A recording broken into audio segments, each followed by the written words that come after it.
Cuba missile crisis. Cuba missile problem, जिसे 1962 के अक्टूबर problem BN problem के रूप में भी जाना जाता है, यह मिसाइल स्केयर था। 16 अक्टूबर टू 20 नवंबर 1962 यूनाइटेड स्टेट ऑफ अमेरिका और सोवियत यूनियन के बीच टकराव, जो एक इंटरनेशनल प्रॉब्लम में बदल गया था। जब अमेरिका ने इटली और तुर्की में मिसाइलों की तैनाती की, क्यूबा में इसी तरह की बैलिस्टिक मिसाइलों की सोवियत तैनाती से मेल खाते थे। कम टाइम लिमिट के बावजूद क्यूबा मिसाइल प्रॉब्लम अमेरिकी नेशनल सिक्योरिटी और न्यूक्लियर वॉर की तैयारी में एक डेसिसिव मूवमेंट बना हुआ है। टकराव को अक्सर कंप्लीट मेजर पर न्यूक्लियर वॉर में आगे बढ़ने के लिए कोल्ड वॉर के आसपास माना जाता है। इटली और तुर्की में अमेरिकी जुपिटर बैलिस्टिक मिसाइलों की प्रेजेंस और 1961 के बे ऑफ पिग्स अटैक के जवाब में सोवियत प्रथम सचिव निकिता ख्रुश्चेव पर सहमति व्यक्त की। जुलाई 1962 में ख्रुश्चेव और क्यूबा के प्रधानमंत्री फिदेल कास्त्रो के बीच एक सीक्रेट मीटिंग के दौरान एक समझौता हुआ और कई मिसाइल लॉन्च फैसिलिटीज का कंस्ट्रक्शन बाद में गर्मियों में शुरू हुआ था। इस बीच 1962 के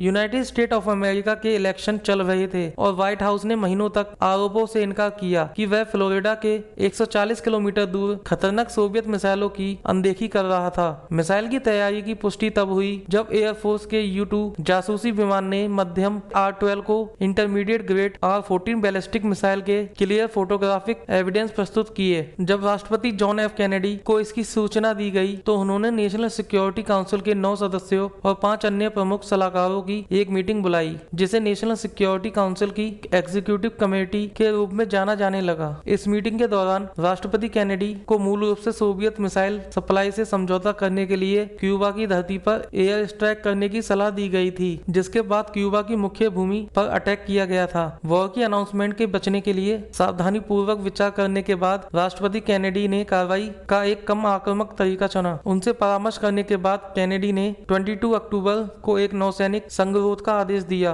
ताकि आगे की मिसाइलों को क्यूबा तक पहुंचने से रोका जा सके। नाकाबंदी करने के बजाय संगरोध शब्द का उपयोग करके United State of America war की स्थिति के प्रभाव से बचने के लिए सक्षम था। अमेरिका ने घोषणा की वह आक्रामक हथियारों को क्यूबा तक नहीं पहुंचने देगा और मांग की क्यूबा में पहले से मौजूद हथियारों को नष्ट कर दिया जाए और सोवियत संघ को वापस कर दिया जाए। कई दिनों की तनावपूर्ण बातचीत के बाद कैनेडी और ख्रुश्चेव के बीच एक समझौता हुआ। सार्वजनिक रूप से सोवियत संघ क्यूबा में अपने आक्रामक हथियारों को नष्ट कर देगा और उन्हें सोवियत संघ में वापस कर देगा। संयुक्त राष्ट्र सत्यापन के अधीन अमेरिकी सार्वजनिक घोषणा और समझौते के बदले क्यूबा पर फिर से अटैक नहीं करने के लिए गुप्त रूप से United State of America Soviet संघ के साथ सहमत था कि वह उन सभी जुपिटर MRBM को नष्ट कर देगा जिन्हें सोवियत संघ के खिलाफ तुर्की में तैनात किया गया था। समझौते में इटली को भी शामिल किया गया या नहीं, इस पर भी बहस होती रही है। जबकि सोवियत संघ ने अपनी मिसाइलों को नष्ट कर दिया, कुछ सोवियत बॉम्बर क्यूबा में बने रहे और यूनाइटेड स्टेट ऑफ अमेरिका ने 20 नवंबर 1962 तक नौसैनिक संगरोध को बनाए रखा।